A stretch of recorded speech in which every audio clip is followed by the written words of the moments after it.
I am a professor of comparative religion, and I teach classes in Islam also at the University of Hawaii at Manoa. And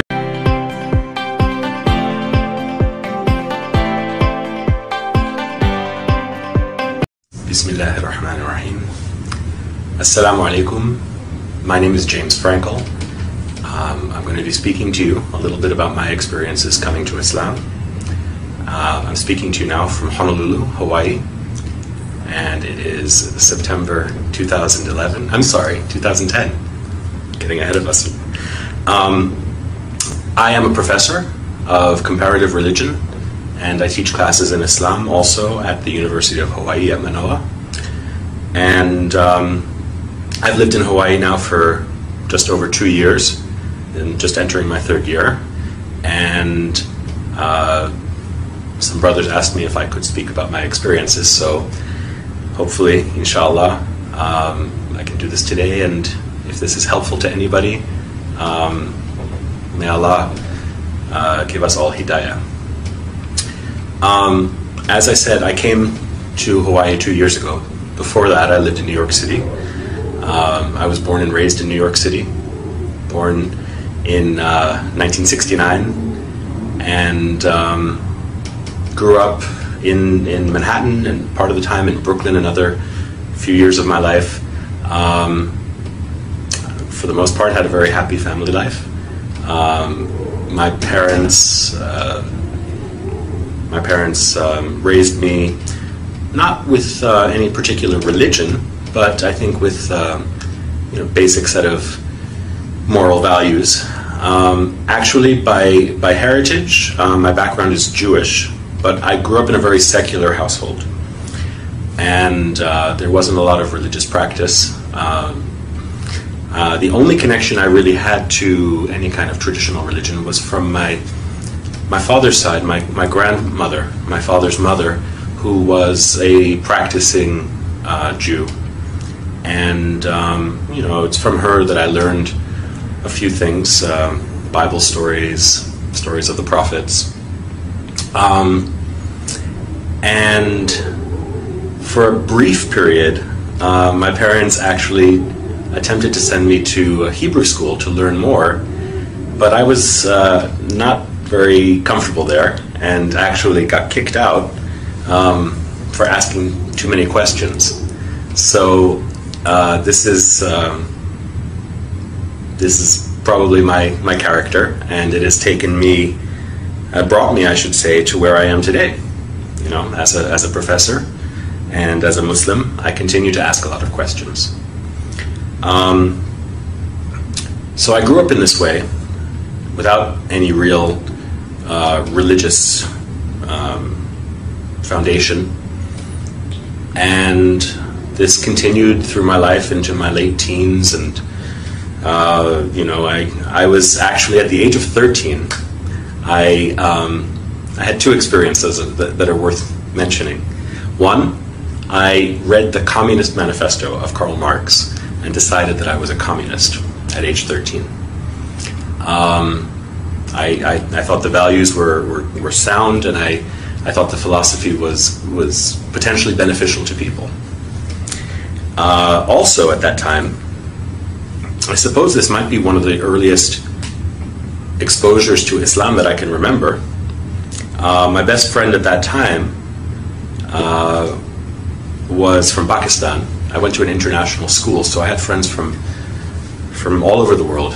I had a Pakistani friend who gave me a copy of the Quran and thought that it would be, he wanted me to read it. He said, "I don't want you to go to hell." And of course, at that time in my life, thoughts of hell or heaven were not really in my consciousness.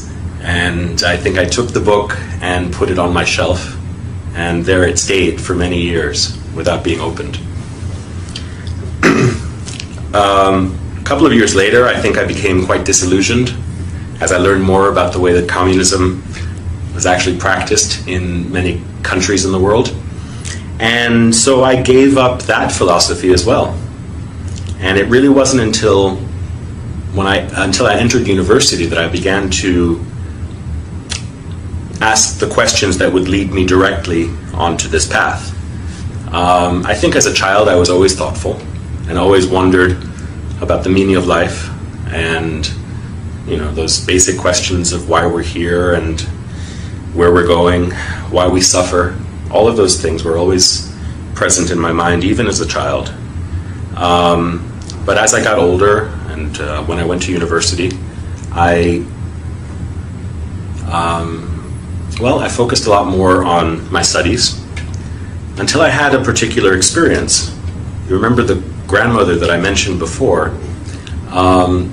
When I was in university, I was living in Washington, D.C., and I got a phone call from my cousin who was going to school in Maryland. And it was a surprise visit from my grandparents and my aunt and another cousin, and they took me out for dinner. And I spent the evening basically just talking to my grandmother. I told her about my plans to start studying Chinese, which I was doing at the time. I told her about my plans to move back to New York, to transfer to Columbia University. And it was almost as if I saw her and she was giving me her blessing on all of these various decisions that I was making in my life as a young adult. At the end of the evening, I was walking her to her car, and in the parking lot of this restaurant, she turned her ankle and she tripped.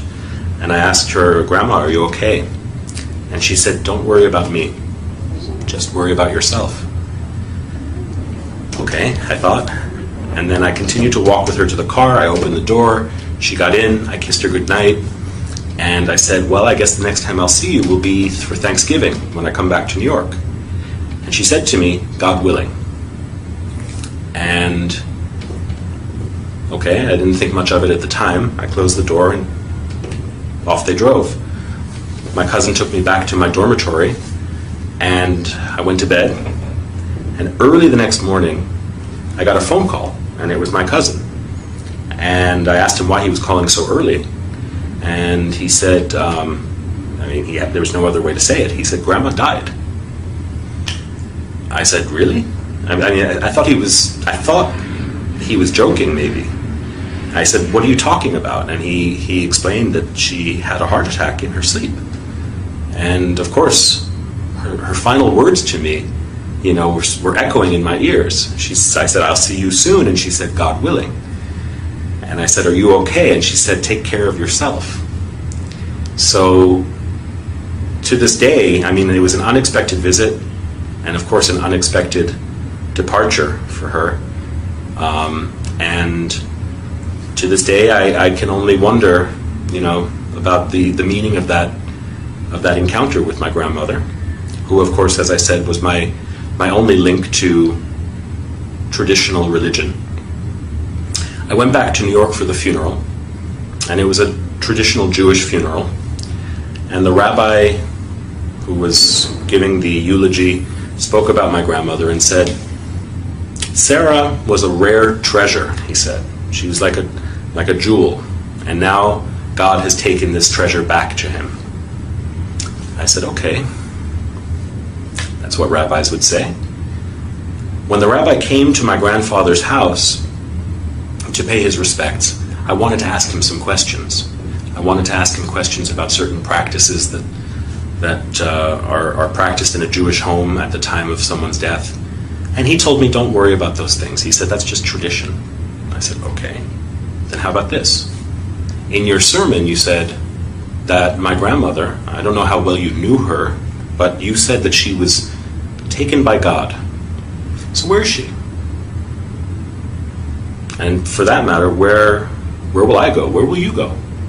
Where do any of us go? And why are we here?" And all of those questions that well up in the human heart. And the rabbi, I remember very clearly, he looked at his watch and he said, "I have to go." And I don't think that he realized how angry that made me. I also don't think that he realized at that time that he set me on a course that would lead me to where I am today. Because I became very interested in those questions. And at first I thought I would try to answer those questions, paying respect to my grandmother's memory. I would try to find a Jewish community where I could answer those questions. But the communities that I found, and again, I was just 18 or 19 years old at the time, the communities that I found were not satisfactory to me. And I asked the question, which I had asked many times as a child, is God only the God of the Jews? There are only 20 million Jews in the world, and yet there are billions and billions of other people. God created them also, right? So I began to study on my own. I began to read the Bible. And that summer, when I was in England, I was there for an internship. There were some Christians, some evangelical Christians, who sort of approached me and wanted to socialize. Of course, they also wanted me to accept their faith. I thought, okay, why not try Christianity? I've never really thought about it. And in reading the Bible, I came to develop a very strong feeling of love and respect for Jesus. But that extra leap that they wanted me to make, to accept Jesus as my Lord and my Savior, was not one that I could do. Jesus for me was more like a big brother. Jesus for me was more like a teacher. Jesus for me was a Jew. And I couldn't accept the claims that they were making about him. But as I said, I did develop a very strong feeling of affection towards him. I thought, okay, I'm not going to find any answers to my questions. On my own, I studied other things. I studied Eastern philosophies, Buddhism. I read the Upanishads. I studied Western philosophies, particularly Greek and Roman Stoic philosophy.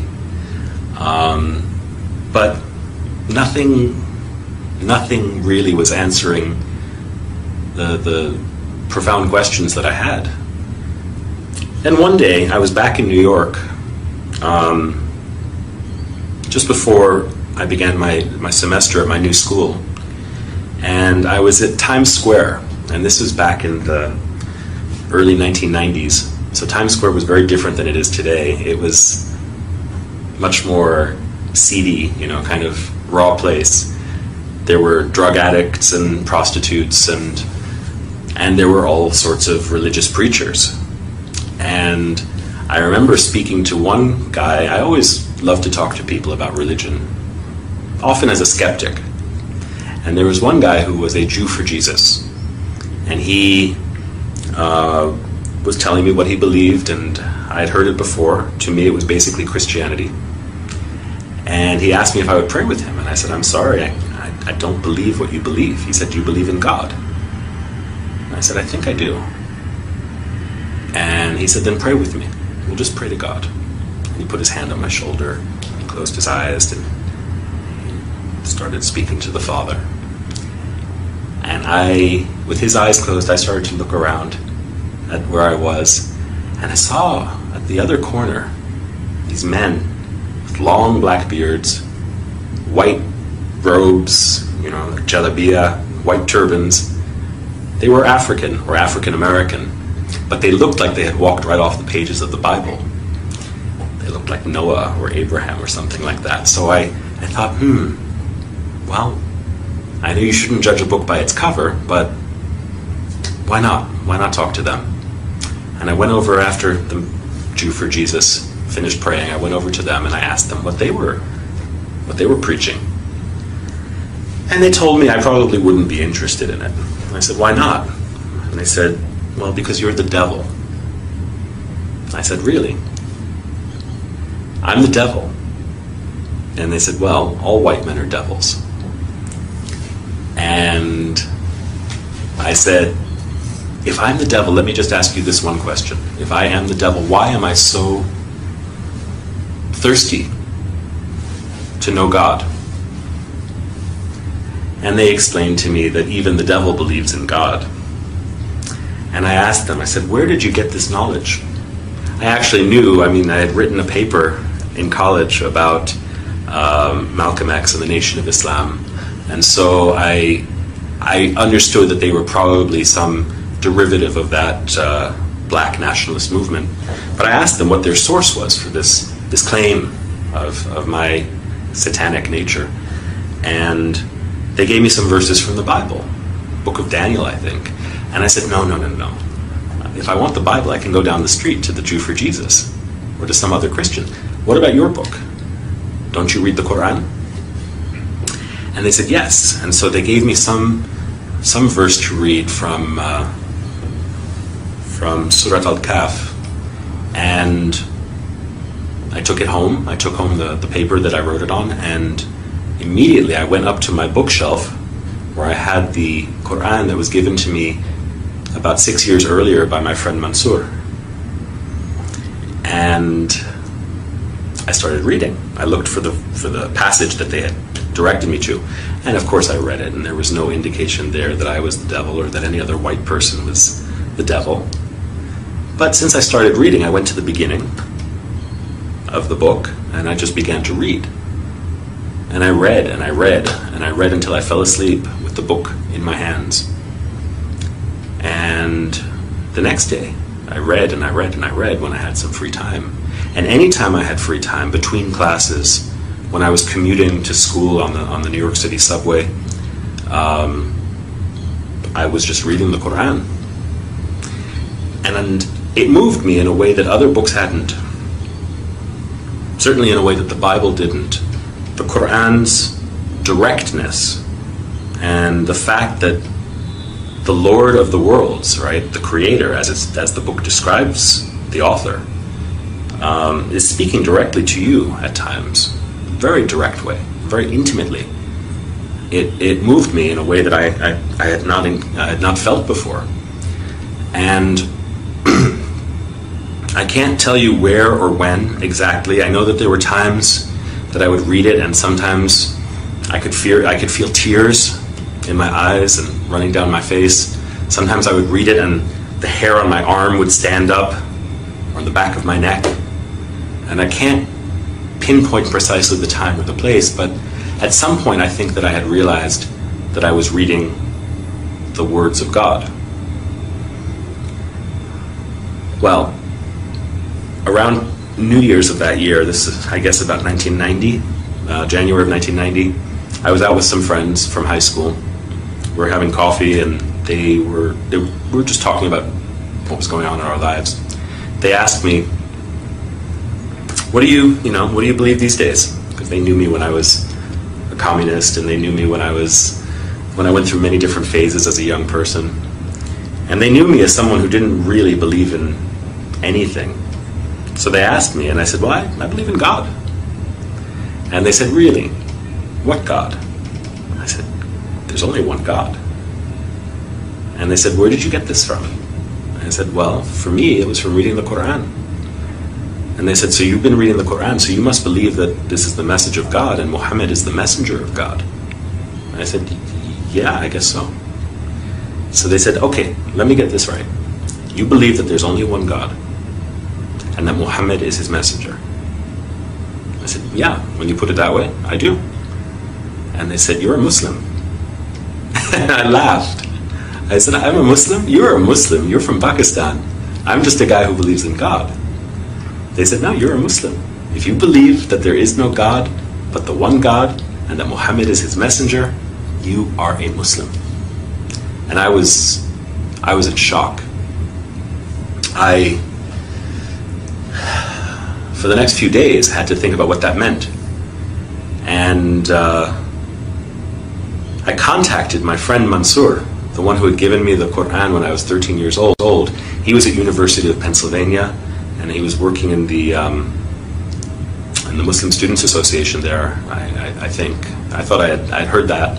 And so I asked him if he could send me some literature that might, give an introduction to Islam, and also, the life and the requirements, I guess, of a Muslim. And he sent me a book or two, and one book in particular, Islam in Focus. I can't remember the author's name right now, but this book provided a very good introduction, not only to basic beliefs, but also to the 5 pillars of Islam. And I learned how to make salat. I learned how to pronounce the shahada. I learned how to make my wudu. All of these things from that book. And I started praying.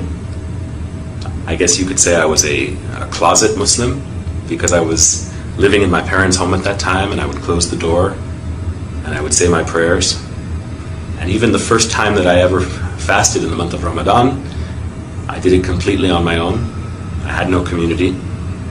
I just found out what time the sun would rise and what time the sun would set, and ate at the times that were permitted. And so for the first 6 or 8 months of my life as a new Muslim, I did this completely alone. And my guide was the Quran and the book of this scholar. And that's the story of how I embraced Islam, actually. At a certain point, I had to tell my family. And so this was sort of coming out of the closet. And one night at dinner, I was sitting with my family, and I told them, I said, I've been reading the Quran. They said, yeah, we know. We've seen you carrying it everywhere. And I said, I really believe it. And I said, what I've learned is that besides believing, there are certain practical implications of that belief, which I have chosen to follow also. So I guess that makes me a Muslim. My mother's reaction was very strong. She cried. And I think she asked herself, and probably looked at my father and thought, where did we go wrong? How did this happen? I think my father's approach was much more relaxed. He probably thought to himself, well, my son was a communist when he was 13. He was, a skinhead when he was 16. He went through so many different phases, maybe this is just another phase. And I suppose both my mother and my father were onto something. I mean, this was a phase, but it wasn't just a passing phase, or so I thought, or hoped. And my mother must have realized that I was serious. But of course her reaction was one of fear and regret, which I suppose are understandable when one is ignorant and only has distorted perceptions based on misinformation or limited information. So there were great challenges in those first years trying to communicate with my parents. I have to say, alhamdulillah, they are very understanding, and they've been very patient, and we've come to a better understanding. At first I think my mother worried that I would turn into some kind of a monster. But I tried to reassure her that, since embracing Islam, I'm a better student. I think I'm a better son, And, it wasn't as though I was a bad person before Islam. Maybe for some people, setting foot on this path is necessary for them to be able to reform themselves. In my case, I thanked my parents, actually, for giving me the values that I was able to recognize when I came to Islam. And as I said, I wasn't a bad person, inshallah. Islam has made me, makes me, and will make me a better person. So, everybody's path is different, how they get there, and even once they embrace Islam, everybody has a different way of understanding this path. For me, it has a lot to do with learning and knowledge. I think that the basic purpose of life, the basic purpose of Islam, is to gain knowledge.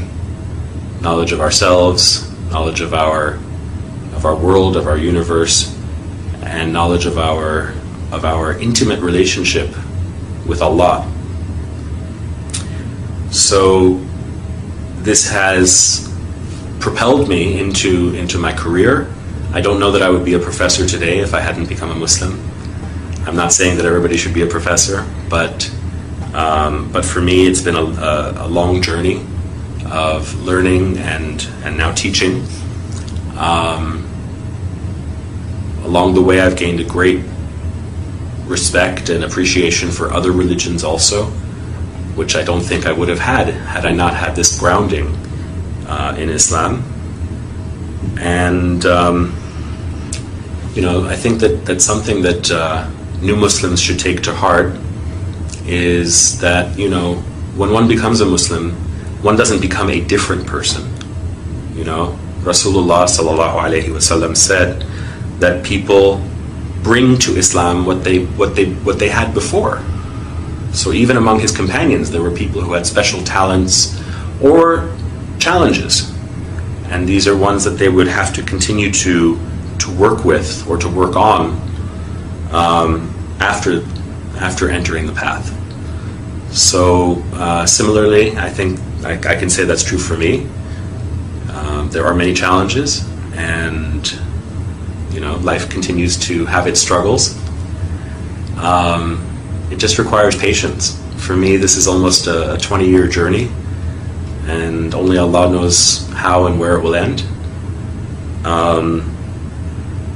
So my advice to new Muslims, or even to people who have been Muslim for a long time, is just to bear with patience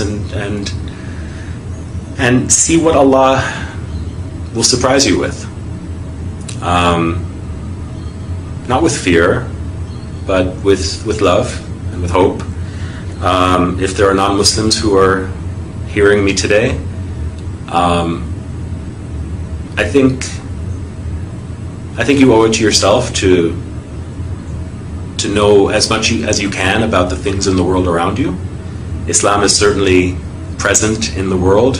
It's almost unavoidable in the news and in the world around us.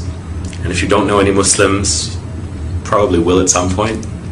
I think it behooves all of us to know each other. So, if you're curious, there are lots of resources out there. If you're in Hawaii, give me a call. I'm at the University of Hawaii at Manoa in the religion department, so if I can be of any help, let me know. And even to those people who are from Muslim families or who are, we can always increase in knowledge and in compassion and in love for each other. So it's that's my wish for all of you, and thank you for listening. With that, I say Assalamu alaikum wa rahmatullahi wa barakatuh.